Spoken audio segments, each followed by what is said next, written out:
അങ്ങനെ big boss season 6ന്റെ അവസാനത്തെ നോമിനേഷനിലേക്കാണ് പോകുന്നത്. ജാസ്മിൻ നോമിനേറ്റ് ചെയ്തിരിക്കുന്നത് സായിയെയും നോറയെയുമാണ്. നോറ നോമിനേറ്റ് ചെയ്തിരിക്കുന്നത് അഭിഷേകിനെയും നന്ദനയുമാണ്.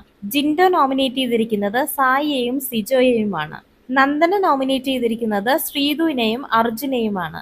അഭിഷേക് നോമിനേറ്റ് ചെയ്തിരിക്കുന്നത് ശ്രീതുവിനെയും ജാസ്മിനെയുമാണ്. അർജുൻ നോമിനേറ്റ് ചെയ്തിരിക്കുന്നത് നന്ദനയെയും അഭിഷേകിനെയുമാണ്. ഋഷി നോമിനേറ്റ് ചെയ്തിരിക്കുന്നത് നോറയെയും സായിയെയുമാണ്. ശ്രീതു നോമിനേറ്റ് ചെയ്തിരിക്കുന്നത് നന്ദനയെയും സായിയെയുമാണ്.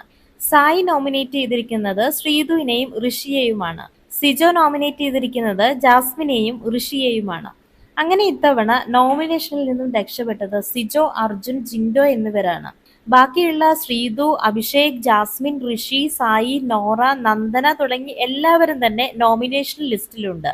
ഇത്തവണത്തെ നോമിനേഷൻ വളരെ ഫെയർ ആയിട്ടാണ് എനിക്ക് തോന്നിയത്. കാരണം എവിക്റ്റ് ആകേണ്ട പലരും ആ ഒരു ലിസ്റ്റിലുണ്ട്. നോറ, നന്ദനയൊക്കെ മിക്കവാറും ഈ ഒരു വീക്കിൽ തന്നെ പുറത്തേക്ക് പോകാനായിട്ടുള്ള ചാൻസ് ഉണ്ട്. പിന്നെ